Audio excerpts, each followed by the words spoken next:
जी अस्सलाम वालेकुम everyone.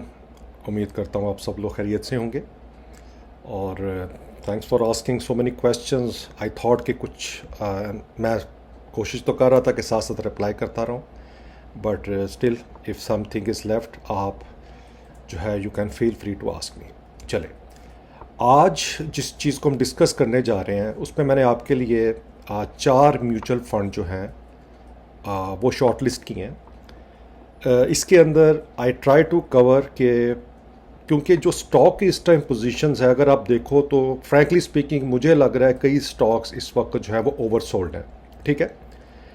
But and also जब से इंटरेस्ट रेट नीचे आया है तो उसके बाद से अब म्यूचुअल फंड कंपनीज जो हैं वो भी काफ़ी बाइंग कर रही हैं। तो बेटर कि अगर हम किसी स्टॉक के अंदर जस्ट स्टक हो जाएं, I think is right option right now for us कि हम ऐसा करते हैं कि कुछ इंपॉर्टेंट म्यूचुअल फंड्स देख लेते हैं उनकी रिटर्न के मुताबिक और फिर प्लान बनाते हैं कि कैसे इन्वेस्टमेंट हम कर सकते हैं, ठीक है। तो जिन म्यूचुअल फंड पे आज मैं बात करूंगा उसमें यू हैव चार मैंने आपके लिए फाइनलाइज किए हैं। एक तो हो गया, और ये चारों मेज़ान बैंक से हैं, ठीक है। किसी और बैंक के अगर आप जो वना बाय फाइन, लेकिन मुझे ये बेटर लगे हैं इनकी रिटर्न को देखते हुए। तो लेट्स सी कि इनके अंदर क्या क्या वी कैन बेसिकली गेट, ठीक है। तो जो चार म्यूचुअल फंड मैंने इस वक्त शॉर्ट लिस्ट किए हैं, इसमें एक तो हो गया अलमेज़ान म्यूचुअल फंड AMMF, फिर है इनका अलमेज़ान का इस्लामिक फंड MIF, फिर अलमेज़ान का गोल्ड फंड MGF और मेज़ान एनर्जी फंड MEF। ये मेज़ान एनर्जी फंड की काफ़ी जो थी वो मुझे 3-4 दफ़ा इंक्वायरीज आई हैं, तो आई थॉट कि इसको हम कवर करते हैं। गोल्ड क्यों मैंने इसमें डाला है? देखो, सेफ एसेट है। आप जब भी एलोकेशन करते हो अपनी इन्वेस्टमेंट की तो मेक श्योर अगर क्रिप्टो नहीं है, आई थिंक पाकिस्तान में अलाउ नहीं है इस वक्त बाइंग करना, बट गोल्ड है। गोल्ड में ये नहीं होता कि आपने फिजिकल गोल्ड जाके सुनारे के पास जाना है और उसे गोल्ड लेके रख लेना। No, it is not like that. Gold, digital gold और स्टॉक गोल्ड। तो आपने जब भी एलोकेशन करनी है तो मेक श्योर अपनी इन्वेस्टमेंट का, अगर 100 रुपये की आपके पास बजट है इन्वेस्टमेंट करने का, तो प्रॉबली थिंक अबाउट इट कि 100 में से 20 रुपये का आप लाजमी गोल्ड फंड में इन्वेस्ट करो, क्योंकि जितनी जल्द तेज़ी से मार्केट फ्लक्चुएट करती है, ठीक है, गोल्ड जो होता है वो प्रिटी स्टेबल रहता है। इस टाइम $2500 से ऊपर है। तो मैं आपको एक्सप्लेन करता हूँ कि कैसे हम जो हैं वो कितनी एलोकेशन करनी चाहिए, तो उसी लिहाज से यू कैन डिसाइड। अब सबसे पहले हम बात कर लेते हैं कि AMMF अलमेज़ान म्यूचुअल फंड। अगर मैं जाऊं इसके नेविगेशन पे, तो अलमेज़ान म्यूचुअल फंड का जो सबसे पहले मैं चेक करूंगा इसकी 1 ईयर की रिटर्न क्या है। I know year to date अभी 8.44 है, एंड डोंट एक्सपेक्ट के एक 12% की रिटर्न बहुत अच्छी रिटर्न कहलाती है, ठीक है, किसी भी एनवायरनमेंट के लिए। So if you think about it कि यहाँ पर एक साल के अंदर अगर मैं इसका देखूँ तो 69.24 इज़ प्रिटी गुड रेशो। हाँ, अच्छी रिटर्न आई है।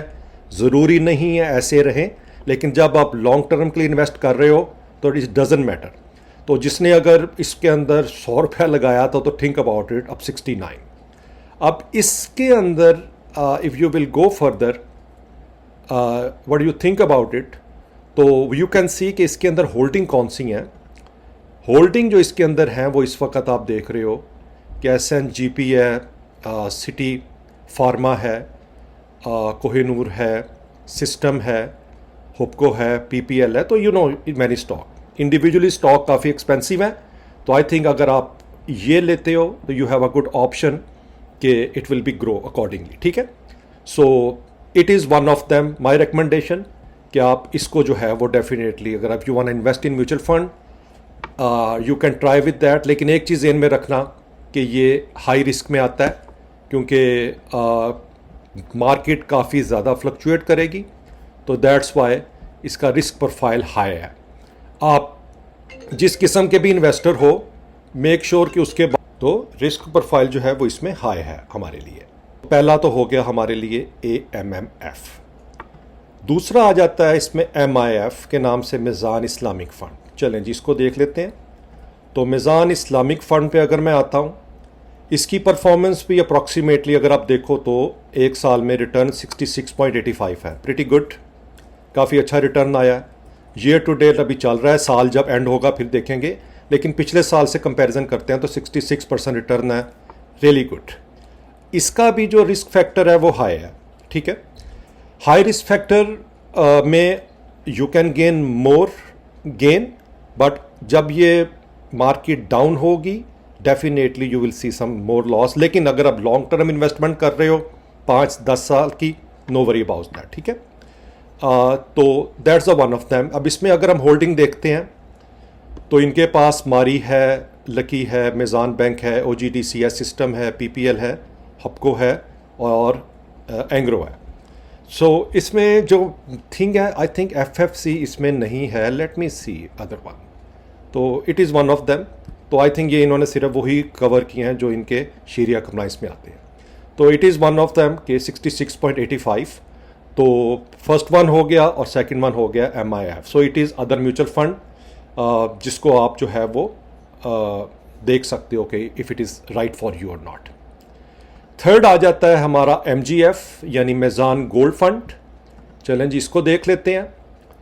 मेज़ान गोल्ड फंड को अगर मैं देखूं तो 36% की इसकी रिटर्न है, वो ऑलमोस्ट। और अगर मैं इसका 5 ईयर का चार्ट देखूं तो यानी कि इट्स प्रिटी गुड। कैसे देखो, अप हो रहा है। So it's a good tool, सरमाया वालों का ये है। So you will see growth. तो ऑलमोस्ट 36% का गोल्ड फंड है। और सिमिलर वे जब होल्डिंग होगा तो डेफिनेटली इसमें इनका गोल्ड ही होगा, तो जो इन्होंने किया। लेकिन इसका भी हाई है, लेकिन it's a really good mutual fund, तो you can think about it. अब आ रहा है हमारा मोस्ट डिमांडिंग चौथा, वो है मेज़ान का आपका एनर्जी फंड। चलें जी, देख लेते हैं मेज़ान एनर्जी फंड। अब लेट्स सी 5 ईयर में क्या हो रहा है मेज़ान एनर्जी फंड में। शुरू हुआ ऑलमोस्ट 2020 में 42 का था, स्ट्रेट लाइन से नहीं, फिर 23 में ऊपर आया और अब अप्रॉक्सीमेटली कहाँ पर चला गया, ठीक है, यानी कि अक्टूबर में। लेकिन 1 ईयर की रिटर्न 72.94% है। सो कंसीडरेबल है। चेक करते हैं इसमें होल्डिंग्स कौन सी हैं। आपके पास अटक पेट्रोलियम है, शेल है और अटक रिफाइनरी है, KEL है, SNGP है, PSO है, हपको है, PPL है, OGDC मारी। I think pretty good. तो ये ज़रूरी नहीं है कि आप सब में ही इन्वेस्ट करो। अगर आप कोई से 1 से 2 म्यूचुअल फंड भी ले लो तो it's beneficial for you. Reason what I am asking mutual fund, एक तो कंपैरेटिवली स्टॉक्स के मुकाबले में ये लेस रिस्की होते हैं, क्योंकि अगर हमने एक, जैसे हमारी में आके मैं बात करता हूँ हमारी की भी लेके, तो जैसे आप देखते हो कि काफ़ी हद तक स्टॉक जब आप लेते हो कैसे गिरते हैं, तो इसमें ये हो जाएगा कि कोई गिरेगा कोई नहीं गिरेगा, तो you have a really good chance कि आपकी इन्वेस्टमेंट जो होगी वो कंपैरेटिवली बेटर। लेकिन ये भी हाई रिस्क आ जाता है। लेकिन लॉन्ग टर्म के लिए डजेंट मैटर फॉर यू। अगर इसमें आप इन्वेस्टमेंट करना चाहो तो it is one of them. तो अब क्या हमने फाइनलाइज किया, इसमें देखा तो अगर आप देखो कि MMF 1 ईयर ऑलमोस्ट 69.24%, फिर आ जाता है आपका MIF 66.85%, MGF 36.9% और MEF 72.9%। आई थिंक इस बेस्ट स्टार्ट मेरे पास ये चारों हैं, ठीक है। अब एलोकेशन किस तरह करनी है। If you are interested to buy, don't go with that कि मुझे इकट्ठे ही उठा लेने हैं। नो, इस यूनिट बाइंग होती है। अगर आपके पास ये म्यूचुअल फंड नहीं है तो व्हाट आई विल रिकमेंड कि आप डिवाइड कर लो अपने परसेंटेज को इन दोनों में। If you want by both fine, लेकिन अगर आपने एक भी रखना है तो you can go with that, ठीक है। तो सपोज़ अगर आपके पास 2000 है या 5000 है सपोज़, तो एलोकेशन इस तरह करो कि 50% आप इनमें से बाय कर लो, AMMF MIF, बाकी 25% आप गोल्ड में लगा दो और 25% आप एनर्जी में लगा दो। तो 5000 में 2500 में आप सपोज़ इसमें इन्वेस्ट कर दिया, 1250 इसमें, 1250 इसमें। सो इसमें क्या होगा कि ग्रेजुअली जैसे जैसे ये ग्रोथ होगा आपकी परसेंटेज भी उसी लिहाज से बढ़ेगी, ठीक है। और कंपाउंडिंग इसके अंदर मैटर करती है कि जिसमें आपका टाइम फैक्टर और इसके सारे डिविडेंड्स वो भी ऐड होते चले जाएंगे, so I am sure you will see some good growth. लेकिन डोंट एक्सपेक्ट कि मुझे जी सब कुछ एक साल में रिटर्न होगा, नहीं, लॉन्ग टर्म इन्वेस्टमेंट है। अगर आप न्यू हो तो हैबिट डालो और absolutely you know buy with that thing, ठीक है। सो आई एम श्योर कि ये 4 म्यूचुअल फंड जो हमने डिस्कस किए हैं, you can take a look that one. Meezan का अकाउंट आपके पास नहीं है तो you definitely need to open to buy these, ठीक है। तो मेज़ान का उसमें जो है वो विल गो अकॉर्डिंगली। आपके काफ़ी क्वेश्चन है, so let's see one by one. पहला क्वेश्चन है जी, recommendation of Meezan energy fund. Definitely I recommend it. अभी मैंने डिस्कस किया है, ऑलमोस्ट इसने 72% का जो है वो रिटर्न दे रहा है, सो व्हाई नॉट, हमें इसको कंसिडर कर लेना चाहिए। आई am okay with that. How non residence can trade in PSX। देखो, अगर आप नॉन रेजिडेंस हो, पाकिस्तान से बाहर रहते हो, तो आपको रोशन डिजिटल अकाउंट ओपन करना है। उसमें आई पर्सनली थिंक कि आप सपोज अल्फला बैंक में अकाउंट ओपन करते हो। जब आपका रोशन डिजिटल अकाउंट ओपन हो जाएगा, वहाँ से फिर आप इन्वेस्टमेंट के लिए रिक्वेस्ट सबमिट करोगे। जैसे रिक्वेस्ट सबमिट करोगे तो वो जाएगी CDC को। CDC आपको फिर एक ईमेल भेजेगी कि आपकी हमें रिक्वेस्ट रिसीव हुई है, तो हमें ये डॉक्यूमेंटेशन दें। आप वो जैसे डॉक्यूमेंटेशन दोगे तो उस ब्रोकेज कंपनी के अंदर आपका जो है वो अकाउंट ओपन हो जाएगा। अगर किसी ने अकाउंट RD यानी रोशन डिजिटल अकाउंट खोल लिया है और ही इज़ इंटरेस्टेड, मुझे बताना, फिर मैं आपको स्टेप एक्सप्लेन कर दूंगा। तो सबसे पहले आप रोशन डिजिटल अकाउंट खोलो अगर आप यहाँ से बैठ के ओवरसीज़ इन्वेस्टमेंट करना चाहते हैं, ठीक है। उसके बाद है जी, how to invest in Pakistan, invest in stock from Pakistan. तो आई ऑलरेडी टेल, स्टॉक में देखो, मैं एक probably I am working on one video, क्योंकि स्टॉक का ये होता है कि आई एम आई इन्वेस्टर, ठीक है। मैं डे कॉल्स नहीं देता। मैं some time, believe me, YouTube पे देख रहा होता हूँ कि जी डे कॉल के ये कितने का, ये ले लें, ये ले लें, doesn't make sense to me. मैं आपको अपना मेथड बता देता हूँ कि मैं कैसे स्टॉक को सिलेक्ट करता हूँ, ठीक है। मेरा मेथड प्रिटी सिंपल है। अब जैसे सपोज ये पाकिस्तान ऑयल फील्ड है, ठीक है। मैं सबसे पहले ईयर टिल डेट को देखता हूँ कि जी साल की ग्रोथ क्या है। अब मैं देख रहा हूँ, आप भी इस PSX की साइट पे जाओ, स्टॉक का नाम लिखो, और मैं ग्रोथ में देख रहा होता हूँ कि ग्रोथ हुई है कि नहीं। तो पहले तो मैं ईयर टिल डेट देखता हूँ, फिर मैं 1 ईयर की ग्रोथ देखता हूँ, ठीक है। 5 साल की ज़्यादा हो जाती है, तो 1 ईयर की जब मुझे ग्रोथ नज़र आ जाती है, सेकंड थिंग मैं देखता हूँ पे आउट में, इसमें जाके अर्निंग पर शेयर पॉजिटिव है कि नहीं है। ये मैं अपना मेथड दे रहा हूँ। लोग कहते हैं जी नेगेटिव, इट्स ओके, पर मैं हमेशा, अगर आपकी अर्निंग पर शेयर पॉजिटिव होती है तो मैं हमेशा उसको सेकंड कंसीडर करता हूँ। तो पहले स्टॉक की ईयर टिल डेट आपने 1 ईयर की ग्रोथ देख लेनी है, अगर वो अप स्टैंडर्ड में है। सेकंड थिंग, आपने उसका अर्निंग पर शेयर देख लेना है। और थर्ड थिंग, मैं डेफिनेटली देखता हूँ कि पे आउट क्या दे रहे हैं। जैसे अब POL जो है, उसने ये जो है वो पे आउट अनाउंस किया है, ऑलमोस्ट 70 रुपया है पर शेयर आपका, और ये 10 अक्टूबर से लेके और 17 अक्टूबर तक के दरमियान इसमें श्योर हो जाएगा। बट ये जैसे एक अनाउंस किया। इसी तरह एक और मिसाल मैं ले लेता हूँ, ये मुझे स्टॉक अच्छा लग रहा है, तो रोशन पैकेजेस। अब रोशन पैकेजेस की जब मैं 1 साल की ग्रोथ देखता हूँ, तो आप देख रहे हो कैसे फ्लक्चुएशन, ये इंपॉर्टेंट है यार, इसको ना आप टाइम लगाओ, इस चीज़ पे देखा करो कि कैसे ये सारा डाटा मूव करता है। तो 1 साल में मैं देख रहा हूँ, मैं हमेशा यहाँ से सीधी लाइन खींच लेता हूँ। तो ये यहाँ पर पीक आई, ये तकरीबन दिसंबर 12 को 17 रुपये का था, फिर ये स्ट्रेट नीचे गया और अब ये इधर आ स्पाइक आई, 19 रुपये पे गया, कुछ नीचे है, कंसोलिडेट हो रहा है, पर नॉट दैट बैड। अभी तक जो है वो इसी चैनल की रेंज में जा रहा है। पहले तो ये आ गया। दूसरा मैं देखता हूँ इसका अर्निंग पर शेयर क्या है, तो अर्निंग पर शेयर भी पॉजिटिव है, 1.49, नॉट बैड। तीसरा मैं देखता हूँ इसमें को पे आउट आ रहा है, तो इसने 2023 में दिया था 10% का। देखो छोटा स्टॉक है, कंपैरेटिवली इतना एक्सपेंसिव नहीं है, 16 रुपये का है, लेकिन आप देख रहे हो कि इसके अंदर जो है वो कल 1 रुपया जो है वो ऐड हुआ है। तो आपने ये 3 फैक्टर जेन में रखने हैं। पहले आपने ईयर टिल डेट या 1 ईयर का ग्राफ देखना है। अगर स्टॉक आपको पीक की तरफ जाता नजर आ रहा है, फाइन। अगर वो नीचे गिरता है, जस्ट लाइक मैं मिसाल देता हूँ, अगर मैं शेल पे आता हूँ, देखो आपको दिखा, अगर हम शेल पे आते हैं और मैं अगर शेल की ग्रोथ देखूं 5 साल की, आपको डिक्लाइन नज़र आ रहा है, कैसे ये स्टॉक नीचे को आता जा रहा है। यानी कि ये 2020 में 263 का था शेल, और उसके बाद ये 240, फिर ये यहाँ पर 209, लेकिन गिरता गिरता एक टाइम में ये 70 का भी हो गया था 2020 में 23 में, और फिर ये इस तरह चल रहा है। तो अगर ऐसा कोई भी मेथड बनेगा, मैं डेफिनेटली इन्वेस्ट नहीं करूँगा।